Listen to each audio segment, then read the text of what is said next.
So there's this, the story with Lee Trevino. Remember him? And he says that the reason that he learned how to quote unquote stay down is because he grew up swinging in his house with his clubs, and they were low ceilings.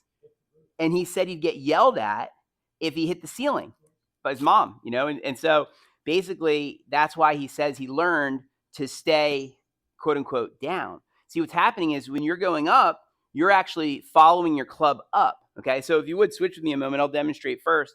What we're going to do is we're going to actually set this noodle above you, believe it or not, to get you to feel what it's like to quote unquote stay down. Exactly. And so if your head in a moment, if your head's going to go up, let me set this for myself first. So yeah, so see how it's right above me now? So now if I lift up, what's going to happen? I'm going to bump into this thing, right?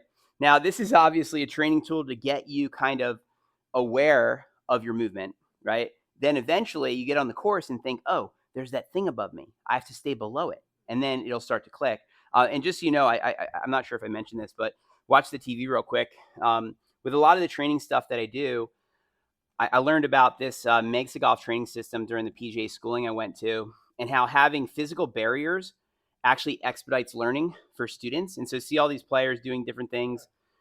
It helps to have things in the way. And I encourage students all the time to do stuff like this. This is simply a microphone stand. I have an Amazon shop on the website. I go to Amazon shop, and then under the Amazon shop, there's a noodle stand for head position. Look at this microphone stand for head still. It's $30, right? Perfect. You have your own. Great. So make your own, right? Make your own at home. And that way, then you can do this. Because see, here's the thing. It's all about getting good quality practice, right? Did I read that to you, that little article? It says you have to practice perfectly, and then that will become permanent.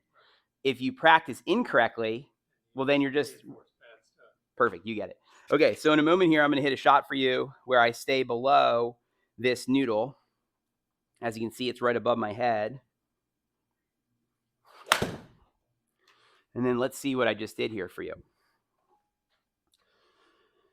And so you see how my head's in line with my spine, my arms are hanging in the triangle, and I've got this nice bend and flex. And then let's take a look and see what happened here. Did I bump the noodle?